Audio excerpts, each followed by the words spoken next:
Hi guys, welcome to our channel.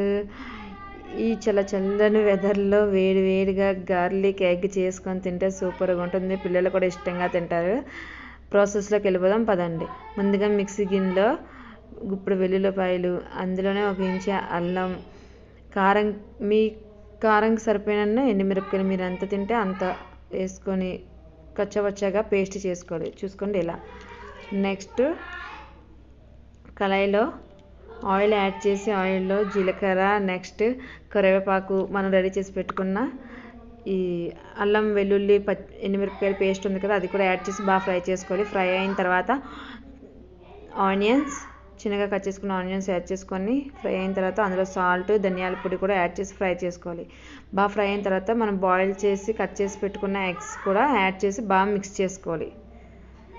Mix చేసుకొని పైనుంచి కొత్తిమీర జల్లుకొని సర్వ్ చేస్తుంటే సూపర్ టేస్ట్.